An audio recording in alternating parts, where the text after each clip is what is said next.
Hello student, कैसे हो आप सब। मैं आप लोगों के सामने साइकोलॉजी का जो सभी के लिए यूज़फुल है, चाहे वो सी टेट हो, टेट हो, बीएड हो, डीएलएड हो, उसमें से एक कंटेंट लर्निंग का लेकर आई हूँ।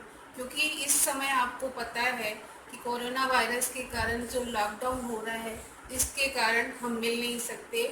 तो प्लीज़ इस पर फोकस करिए और अपने साथियों को भी शेयर करिए। जय हिंद। क्या है अधिगम का अर्थ क्या है, वो मैं आप लोगों को आज बताऊंगी कि अधिगम कहते किसे हैं। सीखना व्यवहार में परिवर्तन को कहा जाता है। मनोविज्ञान में सीखने से तात्पर्य उन्हीं परिवर्तनों से होता है जो अभ्यास या अनुभव से होता है, जिससे बालक को समायोजन करने में मदद प्राप्त होती है। जैसे आपने भी देखा होगा कि हम लर्निंग करते हैं, हम नर्सरी क्लास से लेकर आगे हायर एजुकेशन तक लर्निंग करते रहते हैं, ज्ञान प्राप्त करते रहते हैं। लर्निंग मतलब सीखना।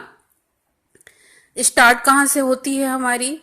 हम ए फॉर एप्पल से स्टार्ट करते हैं। ये लर्निंग है। इस लर्निंग के द्वारा हम अपने व्यवहार में परिवर्तन करते हैं। नहीं तो अगर आप में लर्निंग आपने सीखा नहीं है तो आपके व्यवहार में परिवर्तन नहीं होगा, जिससे क्या होगा, मनुष्य एक पशु के समान होता है अगर वो अपने व्यवहार में परिमार्जन नहीं करता, परिवर्तन नहीं लाता। इसी को हम कहते हैं सीखना। अब सीखने की प्रक्रिया क्या है? तो प्रत्येक व्यक्ति प्रतिदिन अपने जीवन में नए अनुभव प्राप्त करता है।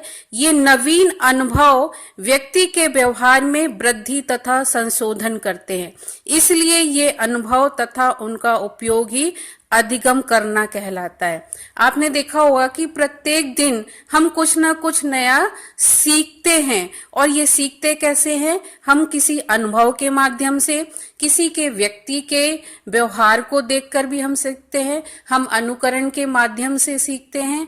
आपने देखा होगा कि जब माँ कोई काम ऐसा करती है तो छोटा बच्चा क्या है, उनको देखकर सीखने का प्रयास करता है। इसलिए हम इसे कहते हैं अनुकरण के माध्यम से भी सीखना होता है। सीखना एक मानसिक प्रक्रिया है। मानसिक प्रक्रिया क्यों है? क्योंकि हम अपने कहीं ना कहीं किसी चीज को, कंटेंट को, विषय वस्तु को समझकर सीखने का प्रयास करते हैं। अनुभव के माध्यम से भी तभी आप सीख सकते हैं जब आप किसी विषय को में या किसी कंटेंट को, किसी वस्तु को ध्यान पूर्वक समझने का प्रयास करते हैं, तभी आप सीखते हैं। अगर क्लास में भी आपका मन कहीं इधर उधर भटक रहा है तो आप किसी कंटेंट को या किसी वस्तु के बारे में ये आप जिसे बताया जा रहा है आप नहीं सीख पाते हैं। इसमें निरंतरता बनी रहती है। कहा जाता है सीखना जन्म से लेकर मृत्यु पर्यंत तक चलता रहता है, इसीलिए इसमें निरंतरता पाई जाती है। सार्वभौमिकता सभी के लिए ये अनिवार्य है। सीखना, वुडवर्थ ने भी कहा है कि सीखना विकास की प्रक्रिया है। क्यों प्रक्रिया है? जैसे आपने देखा, एक उदाहरण मैंने यहाँ पे लिखा हुआ है कि जब बच्चा आग को छूकर अनुभव प्राप्त करता है, जब किसी बच्चे को हम आग के पास उस धोखे से या जानबूझकर छुला दिया जाता है तो वह हाथ अपना दूर कर लेता है। क्यों?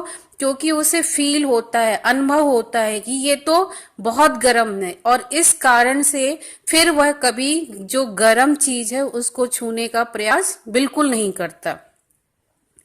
सीखने की कुछ परिभाषाएं दी गई हैं, जिसमें कि स्किनर ने क्या कहा है कि सीखना व्यवहार में उत्तरोत्तर सामंजस्य की प्रक्रिया है। मतलब सीखना प्रारंभिक अवस्था में नहीं, सीखना उत्तरोत्तर, मतलब जब आप सीख चुके होते हैं तभी आपके व्यवहार में परिवर्तन होता है। ठीक है। वुडवर्थ ने क्या कहा है? नवीन ज्ञान और नवीन प्रतिक्रियाओं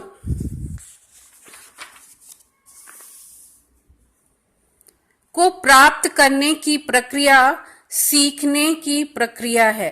ठीक है।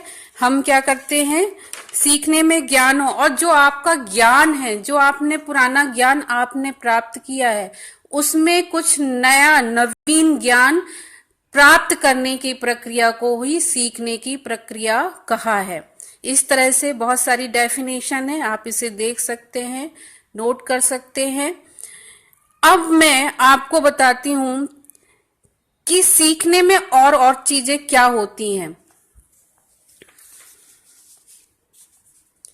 अधिगम क्या है? एक उद्देश्य प्रेरित क्रिया है। क्यों उद्देश्य प्रेरित क्रिया है? क्योंकि जब तक उद्देश्य नहीं होगा, जैसे आप डीएलएड कर रहे हैं तो डीएलएड करने के लिए आपका एक उद्देश्य है। क्या उद्देश्य है? टीचर बनना। कैसे टीचर बनना? सरकारी टीचर बनना, गवर्नमेंट टीचर बनना।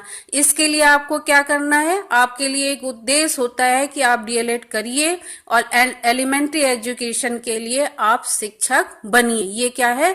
उद्देश्य। इसीलिए अधिगम में एक उद्देश्य होता है, जिससे व्यक्ति का व्यवहार है। आपके लिए एक उद्देश्य होता है कि आप डीएलएड करिए और एलिमेंट्री एजुकेशन के लिए आप शिक्षक बनिए। ये क्या है? उद्देश्य। इसीलिए अधिगम में एक उद्देश्य होता है, जिससे व्यक्ति का व्यवहार उद्देश्यपूर्ण होता है। अधिगम में संगठन होता है। संगठन क्यों होता है? कि एकदम से पहले से तो आप नहीं सीख पाते, धीरे धीरे एक वन बाई वन एक एक क्लास में जाके आप बहुत सारी चीजों को सीखने का प्रयास करते हैं। और ये सारा संगठन आप क्लास में भी हो सकता है, किसी अदर व्यक्ति से भी हो सकता है, आपके अपने माता पिता से भी आप सीख सकते हैं। तो ये क्या होता है? संगठन होता है, जिससे विभिन्न क्रियाओं को एकत्रित एवं संगठित करना पड़ता है। इसी के द्वारा व्यवहार में परिवर्तन होता है। व्यवहार में परिवर्तन आपका फॉर्मल, इनफॉर्मल तरीके से भी हो सकता है। अब अधिगम हेतु वस्तु की आवश्यकता का अनुभव होना। अधिगम के लिए किसी वस्तु की हमें हमेशा आवश्यकता या नीड होती है, जिससे हम उसका अनुभव प्राप्त करते हैं। कुछ देखकर हम सीखने का प्रयास करते हैं। जब आप सड़क पे जाते हैं तो किसी स्लोगन को देखकर, किसी के विचारों को देखकर, किसी की कही हुई बात को सुनकर आप सीखने का प्रयास करते हैं, जो आपके व्यवहार में परिवर्तन लाती है। कुछ करना, नया करना, कुछ प्राप्त करना, कुछ अचीव करना, इनोवेशन करना, नवाचार करना, ये सारी चीजें क्या है? अधिगम का एक भाग है। अब हम चलते हैं कि सीखने को प्रभावित करने वाले कारक कौन कौन से हैं।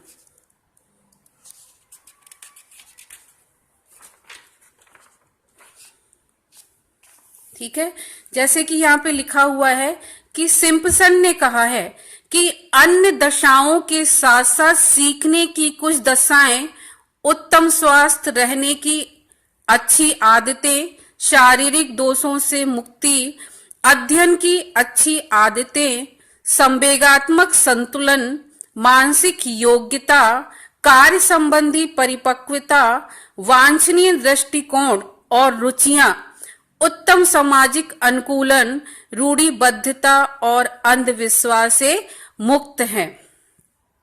ठीक है, इसके लिए क्या क्या जरूरी है? कि आपका स्वस्थ रहना बहुत जरूरी है, अच्छी आदतों का निर्माण करना, शारीरिक दोषों से मुक्ति, शरीर में आपके कोई भी दोष नहीं होना चाहिए, अध्ययन की अच्छी आदतें, जैसे कि जब आपको पढ़ना है उस समय आप स्टडी करिए, संवेगात्मक संतुलन, आपके संवेग भी बिल्कुल बैलेंस में होनी चाहिए, मानसिक योग्यता होनी चाहिए, कार्य संबंधी परिपक्वता, जो आप कार्य कर रहे हैं उसमें आपको परिपक्वता दिखानी होगी, वांछनीय दृष्टिकोण, मतलब कि सही दृष्टिकोण होना बहुत ही आवश्यक है।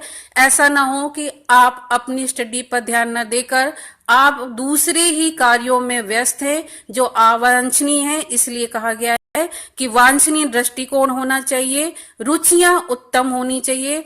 आपकी जिसमें, जिस सब्जेक्ट में, जिस फील्ड में जाने की रुचि है आप उसे पूर्ण करिए। अगर आपकी रुचि किसी दूसरे फील्ड में नहीं है तो आप उसको अपना जो आपका संतुलन है, बैलेंस सही नहीं बनेगा। अगर आपकी रुचियां उत्तम हैं तो सामाजिक अनुकूलन, रूढ़िबद्धता और अंधविश्वास से आप मुक्त होंगे। जैसे कि समाज में बहुत ही, सोसाइटी में अभी भी हमारे यहाँ अंधविश्वास फैला हुआ है, उससे आप मुक्त होंगे।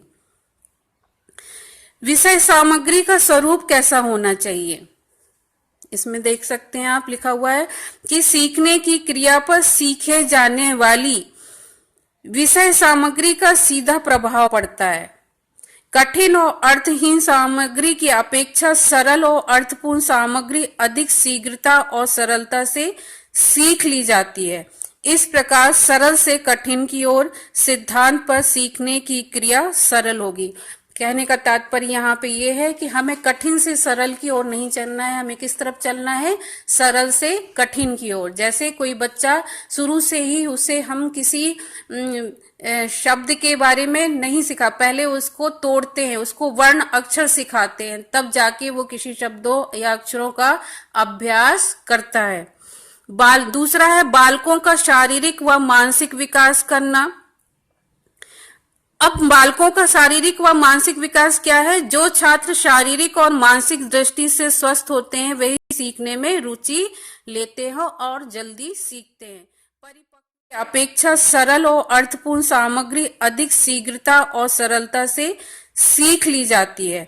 इस प्रकार सरल से कठिन की ओर सिद्धांत पर सीखने की क्रिया सरल होगी। कहने का तात्पर्य यहाँ पे ये है कि हमें कठिन से सरल की ओर नहीं चलना है, हमें किस तरफ चलना है, सरल से कठिन की ओर। जैसे कोई बच्चा शुरू से ही उसे हम किसी शब्द के बारे में नहीं सिखा, पहले उसको तोड़ते हैं, उसको वर्ण अक्षर सिखाते हैं, तब जाके वो किसी शब्दों या अक्षरों का अभ्यास करता है। दूसरा है बालकों का शारीरिक व मानसिक विकास करना। अब बालकों का शारीरिक व मानसिक विकास क्या है? जो छात्र शारीरिक और मानसिक दृष्टि से स्वस्थ होते हैं वही सीखने में रुचि लेते हैं और जल्दी सीखते हैं। परिपक्वता, शारीरिक और मानसिक परिपक्वता वाले छात्र नए पाठ को सीखने के लिए सदैव तैयार रहते हैं। ठीक है, आप देख सकते हैं इसमें कॉल्सनिक की एक परिभाषा है कि परिपक्वता और सीखना पृथक प्रक्रियाएं नहीं है, वरन एक दूसरे से अभिन्न रूप से संबंध और एक दूसरे पर निर्भर है। मतलब कि परिपक्वता और सीखना एक ही सिक्के के दो पहलू हैं। चौथा है सीखने का समय व थकान। सीखने का समय और सीखने की क्रिया को प्रभावित करता है। समय जो है सीखने की प्रक्रिया को प्रभावित करता है। उदाहरण के लिए आप देख सकते हैं कि जब छात्र विद्यालय आते हैं तब उनमें जो स्फूर्ति होती है, जो स्टेमिना होता है वो बहुत ज्यादा होता है। जैसे जैसे उनकी क्लासेस होती जाती है वैसे वैसे उनकी स्फूर्ति या स्टेमिना कम होता जाता है। नेक्स्ट है सीखने की इच्छा। जिस चीज कंटेंट को सीखने की आपकी इच्छा होगी आप उसे आसानी से सीख लेंगे। जिसमें आपकी इच्छा नहीं होगी उसको आप आसानी से नहीं सीख सकते।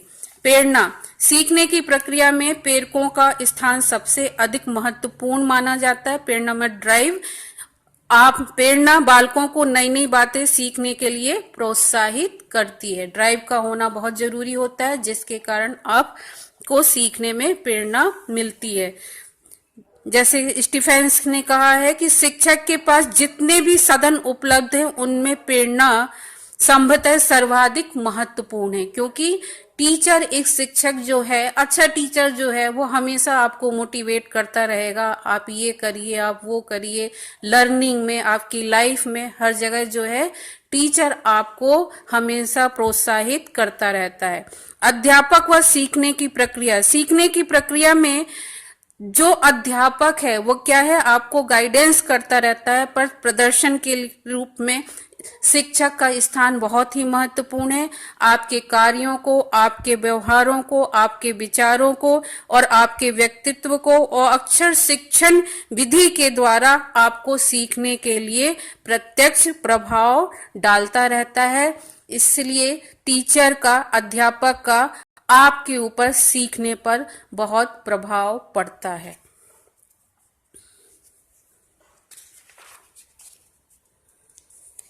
सीखने का उचित वातावरण, सीखने की प्रक्रिया में वातावरण का सही होना बहुत जरूरी है। जैसा आप देख रहे हैं शांतिपूर्ण वातावरण होना चाहिए। मनोवैज्ञानिक वातावरण सीखने की प्रक्रिया को प्रभावित करता है। सीखने की विधि का संबंध छात्र और विषय दोनों से ही है। इसलिए प्रारंभिक कक्षाओं में खेल के माध्यम से, स्वयं करने के माध्यम से, स्वयं करके सीखने के माध्यम की विधियों का हम प्रयोग करते हैं। उच्च कक्षाओं में पूर्ण सामूहिक और सहसंबंध विधियों का प्रयोग किया जाता है, जैसे कि रिफ्लेक्टिव डोमेन का हम यहाँ पे प्रयोग करते हैं हायर एजुकेशन में, और शुरू में हम कॉग्निटिव और अफेक्टिव डोमेन का हम यहाँ पे प्रयोग करते हैं। आगे कभी मैं इस चीज पे आपको बताऊंगी। फिर है संपूर्ण परिस्थिति। बालक के सीखने को प्रभावित करने वाले तत्व में सामूहिक रूप से भी प्रभाव डालते हैं। अतः सीखने की संपूर्ण परिस्थिति का विद्यालय में होना आवश्यक है। संपूर्ण परिस्थितियां क्या हैं विद्यालय में, इसका भी प्रभाव लर्निंग में अवश्य पड़ता है। रायबर्न के अनुसार, जैसे उन्होंने कहा है कि उस संपूर्ण परिस्थिति का जिसमें बालक अपने को विद्यालय में पाता है, जीवन में जितना ही अधिक संबंध होता है उतना ही अधिक सफल और स्थायी उसका सीखना होता है। विद्यालय का जैसी सिचुएशन होती, स्थिति होती है जीवन में, वह उतना ही अधिक संबंध होता है और उससे अधिक सफल और स्थायी तरह से वो सीखता है। इन कारणों के वर्णन से ही हम कह सकते हैं कि सीखना तभी प्रभावशाली हो सकता है जबकि ये दशाएं अनुकूल हों। अनुकूल होने की परिस्थितियों में सीखने की क्रिया प्रभाव युक्त हो जाती है। अब हम नेक्स्ट क्लास में मैं आपको बताऊंगी कि अधिगम के प्रकार क्या हैं। धन्यवाद। जय हिंद।